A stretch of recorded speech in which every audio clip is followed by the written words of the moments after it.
Hi guys, नमस्कार, जय श्री राम। आज मैं वीडियो बना रही हूँ थोड़ा देश के ऊपर। मैं ये कहना चाहती हूँ कि लोग हिंदू मुस्लिम करके दुनिया हमारा ख़राब हो रहा है, खास करके एक ही समुदाय से। तो ये मुसलमान के नाम आया कहाँ से? पहले इस पर तो सोचो। जब हम छोटे थे तब मेरी दादी एक कहानी सुनाई थी, पर कहानी से पहले मैं जानना चाहती हूँ, क्या सतयुग में, त्रेता युग में या राम में कभी मुसलमान के जिगर था कि हमारा देश में मुसलमान थे? नहीं थे तो आए कहाँ से? हमारी दादी यह कहानी सुनाई कि जब राम और रावण में लड़ाई हुआ, रावण मारा गया, तब रावण के गुरु शुक्लाचार्य बेचैन उठा और शंकर भगवान के तप करने लगा कि मेरा कुल कैसे बचेगा। तो शंकर भगवान जब इनको आशीर्वाद दिए तो ये मांगे कि हमारा कुल कैसे बचेगा।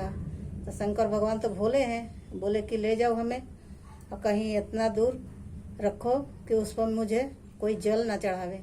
अगर हिंदू हम पर जल चढ़ाएगा, जो तुम पूजा करोगे शिवलिंग पर, उसका अगर शिवलिंग पर जल ढरेगा तो फिर तुम्हारा कुल नहीं बचेगा। तो इसलिए शुक्लाचार्य सोच के और रावण शूर्पणखा के जो मर्यादा को उल्लंघन करी थी, नाक कान कटा हुआ था, वही एक थी। और शुक्लाचार्य उसको लेकर सऊदी अरब गया और सऊदी अरब में ही शिवलिंग की स्थापना किया।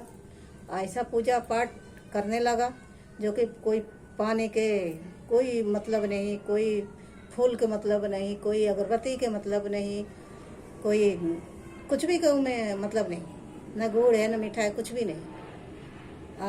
शूर्पणखा ने तो अपना नाक कान ढकने के लिए उस तरीके का कपड़ा पहनने लगी, तो वो बन गई हिजाब वाली मुस्लिम।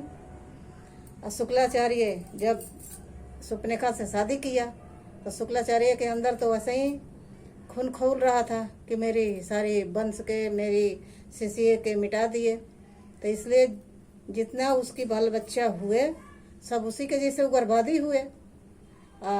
उसी के बाल बच्चा के जितना जितना उसकी बाल बच्चा हुआ वो बर्बादी हुआ। मारो काटो छल कपट सारी एकदम अंदर से भरे पड़े, सारी औलादे हुआ। जितना उसकी वंश चला सब वैसे ही छली कपटी। तो वहीं से नाम मुस्लिम हुआ।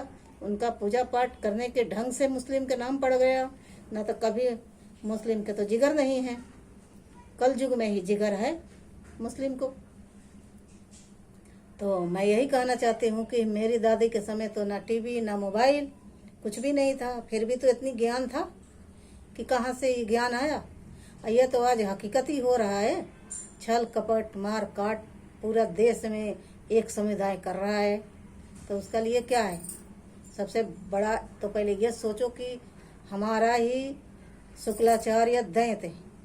एक हिंदू में दैत्य भी तो है जो कि हिंदू को ही मिटाना चाह रहा है।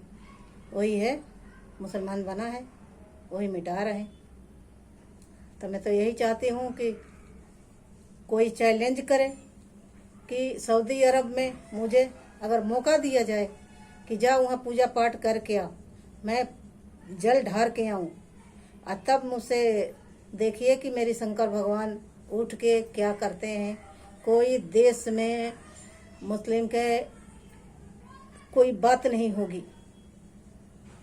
राम राज्य दुनिया में हिंदू था और हिंदू ही होगा, क्योंकि कोई मुस्लिम पैदा होकर आया नहीं है। यहाँ बनावटी बने हैं तो वही बनावटी हैं। तो कोई सऊदी अरब जाना देना चाहता है या जाना चाहता है हिंदू राष्ट्र में कोई भी, तो एक लोटा शंकर भगवान के जल जरूर चढ़ाइए। शंकर भगवान तो इतनी भोले हैं कि कोई चला भी जाता है तो चिल्लाना शुरू कर देते हैं कि मेरा आ गया आ गया आ गया। इतना भी पूरा कहानी में प्रसिद्ध है। हमारे भोले बहुत भोले हैं, इसीलिए जितना हिंदू के बच्चे हैं वो भोले ही हैं। कभी वो हथियार नहीं बिना सामने वाला के कुछ गलती पर बिना कभी नहीं उठाते हमारे बच्चे। हाँ, हिंदू के बच्चे कोई भी कभी नहीं उठाते हैं। जय श्री राम। देश के भला हो।